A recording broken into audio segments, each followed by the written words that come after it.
Man, y'all not gonna be able to stop me. But anyway, I just made like a whole video in it. Normally, a text message don't stop it recording, but it did this time. But again, yeah, they timed it because I was out here. If I got a snippet of it, I'll post it. But usually, it doesn't even say anything if I'm using the record function. And somebody text or call, it just a notification goes across the screen. But the way I hold the phone like a microphone, I don't see it because I'm looking around, looking at these motherfuckers walking around and shit. So I'm not looking down at the like this. I'm looking, I'm looking over the phone. I'm not looking into the screen. So anyway, what I was saying was I keep popping back up about that encounter with the gang stalkers at the street theater at the barbershop. Was that about 3 or 4 days ago? And one of the things is about how, it really is. It's not a put down, but it's like when we don't know something about something, you either ask or you find out yourself if it's that important or it's not a big deal. So the woman, like I said, who was in there, like I said, me and her, like as usual, it turns out her, not only was her partner, he went to Fayetteville State, and I forgot to mention, it turns out the 94-year-old that she was talking about, her dad, who he took care of, and the whole conversation was about because she sold her house and moved into the family house to take care of her dad when he was dying, and her brother, the drug addict, wouldn't even help or even come visit hardly, and was mad about her getting the family house after he died. But anyway, so as usual, it turns out her dad was a vet, and we had got to talking. Like I said, I agreed with her though, her take on the subject, because like I said, he kept saying, well, how do you know he's not gonna he needs to save. Basically, it was all about money with them. He needs to save money so he can get back on his own. And it's like, bruh, man, you too old for that. He in his 30s. This dude, you know damn well that dude ain't gonna change. She would have let him in that house, and he would have never got back and saved enough money to get. Because the guy, he got. They told his business he got about $1,500 a month for whatever his problem is, but he wasn't never gonna save enough. In the barber, that guy, he's still no. But you gotta help him get. No, you gotta help him get off drugs, and she ain't gonna be able to do it. His sister, like I said, she is small stature. She's in both of them probably in their 50s. She wasn't gonna be able. He wasn't gonna hear that. Even if she was a big girl, she wasn't gonna let him. He wasn't gonna let her tell her what he been doing probably for decades, smoking crack, and he's to this moment right now, I bet he probably is cold out here, it's raining, he probably got him a nice one now, him and his girlfriend, this shit, but I'm being funny, but shit, who knows, but he wasn't going to. So that why I don't understand this crazy. This wasn't what I was talking about, but it was about her and him and that whole conversation. He was not going to, or isn't just going to change. He just wants her money, and you're up there telling her she was wrong for putting him out. I don't know where y'all get this weird, and he just wouldn't shut up. Got the little stupid smirk on his face, like he just so just outwitting everybody, like no, and trying to use Bible verses, like no, you just wrong, and you did it out of anger, and you sold that house because you were mad at him because he's on drugs, and you're talking about him, putting him down. And you know how, like I said, they got this attitude with the celebrities where you can't put nobody down. Yeah, it is. See what I'm saying? And you're not putting them down. You're trying to help them. You're telling the truth. They got it to now where they got these kids thinking constructive criticism is a put down. Nigga, you a crackhead. That is a fact. He wasn't, and I'm like, nigga, you know better. He wasn't going to change that house. He was saying she should have kept the other house. And even since he got his money, let him take over the payments. And I'm like, first of all, he probably wouldn't have been able to qualify for a mortgage, even though he in his 50s, because his credit's fucked up because he's a crackhead. So she would have had to keep the house in her name and trust him to make the payments. And she would have been on the hook and never wouldn't. And if she did be able to sell it after he fucked it all up, all the money would have went just to the foreclosure or the short sale or whatever the fuck. It probably wouldn't have paid the taxes on the house. Everything could have lost it that way. No shit. So we're all like, with common sense, like, no, the best thing was for her to sell that house and go move in with her dad and not keep that other house and not let her brother. I mean, it just craziness. Like, made no sense. And this guy owns his own barbershop. I don't know how he did it, but it's not jealousy. Like I said, when you see how he thinks. And like I said, he's talking about himself. He can go back home if he gets his hard time. That's not hard times. The dude chose to use drugs. That's not hitting hard times.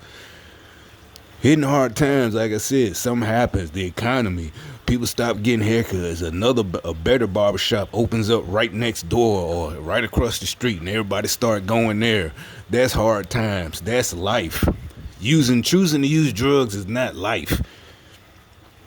You would have went home and had to figure something out, maybe get another type of job. You was a little barbershop, had your own shop, but it wouldn't have been you going home as a drug addict. You would have been hurt, upset. You had your own business. That's not the same fucking thing. Your analogy, like I said, I hate to keep saying it, beating a dead horse, but that is not the fucking same. You're lost. You're stupid. Your program is stupid. You're evil. All of y'all are fucking evil as fuck and don't make sense. And like I said, the little lady in there, what I was talking about is the competition thing, as usual.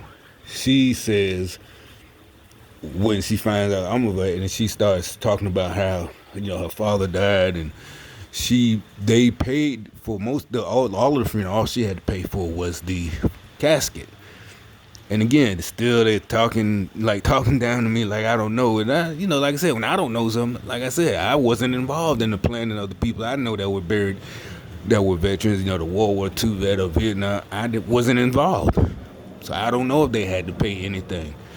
I don't know what your dad did. Well, actually, you're like, well, I thought you said, well, in there, what I'm saying, what I was going with, before I noticed the video wasn't recording, well, she kept asking, how long were you in? And like I said, it wasn't a general question like trying to find out about my past. It was she doesn't know what she's talking about. She thinks it's based off of how long you were in, like Army benefits or Navy benefits when you retire. This isn't a retirement check like I get from the Army. I got money from the Army, but it was a choice. You either can get a little bit check every month, or we'll give you a lump sum to get out and never bother us again. That's basically how it is, the Army. And people I know that knew about the military said just take the lump sum, because you could just go to the VA, and that's where you're gonna have to go anyway, because to get your medical care. Like I said, when you have to be in this situation, what I know ain't gonna help the average Joe. See what I'm saying? I can't help your situation. Ain't nothing I can do like this, buddy, right here. Like this, I ain't shit I can tell you except about local programs, state, voc rehab, every state has. That's the only thing I got information about. Because I went through that too when I got out. Other than that, I can't help you, bro. There's nothing I can help you with. You can't, if you don't have a DD-214, there's nothing I can do for you. So,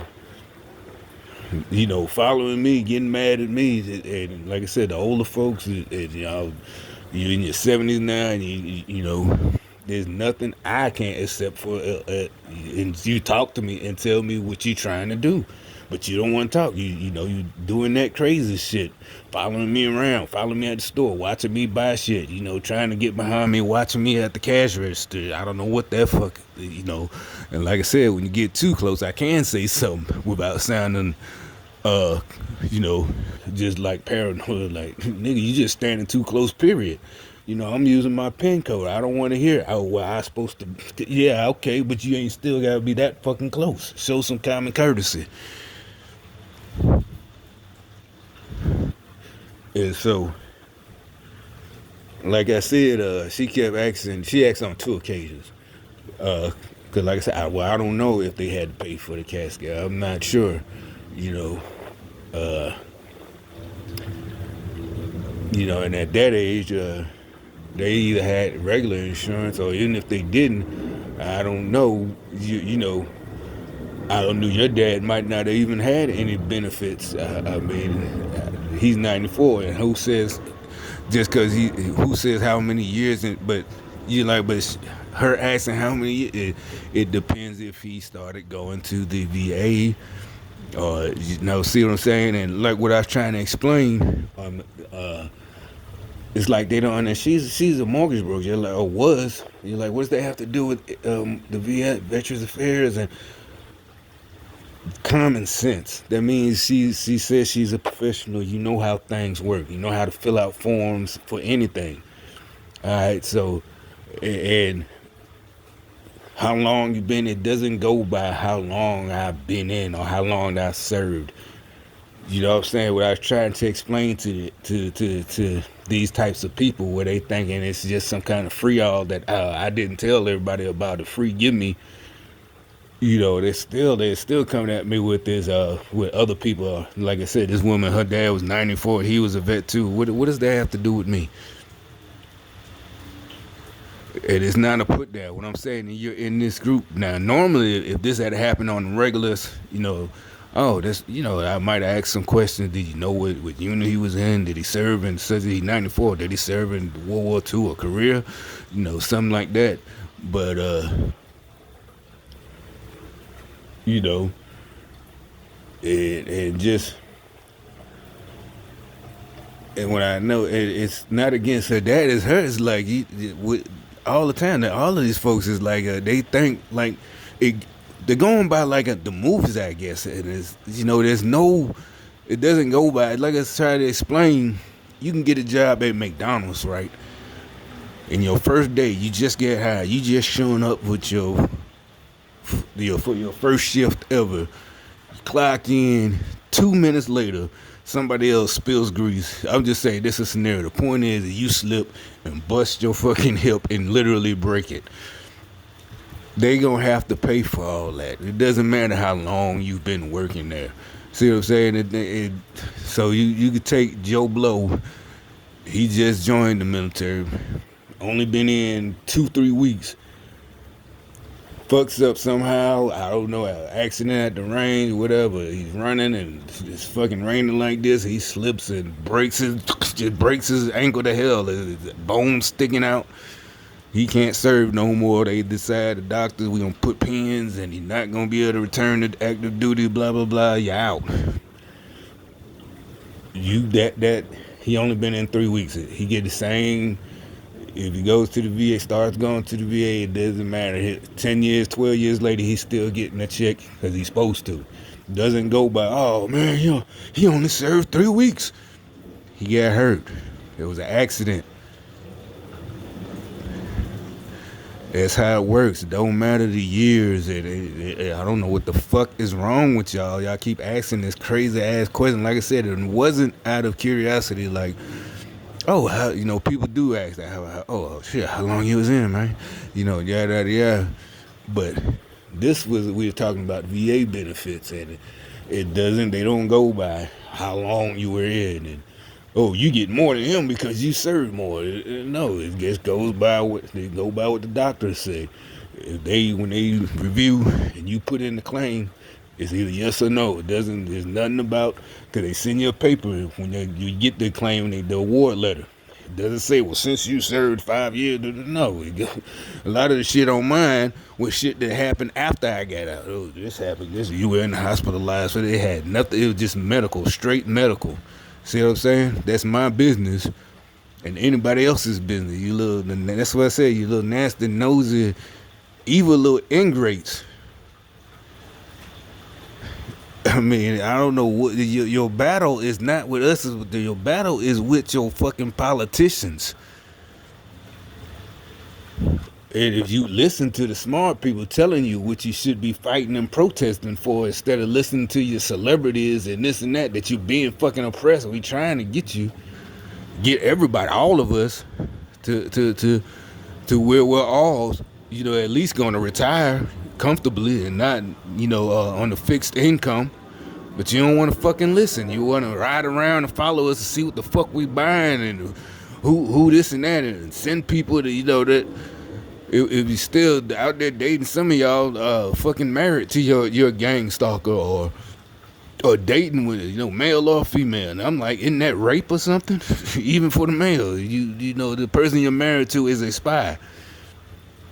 You trying to. I'm telling you, these people. This has nothing to do with somebody did something bad and got away with it, or cursed somebody, or it has nothing. These motherfuckers are evil. And I'm not trying to justify me or trying to soften no blood. No, bitch. I'm telling you, I'm expecting it. That's why I'm not a coward like the rest of you. The gang stalkers. You walking around looking like a fucking idiot, looking up at me and shit, and doing exactly what they say, and boot licking and ass kissing. That boot licking ought to start trending again. You fucking boot licking ass nigga. Just you deserve what you get, and worse, for eternity. I can't believe y'all, man. There's some nasty, evil little bitches.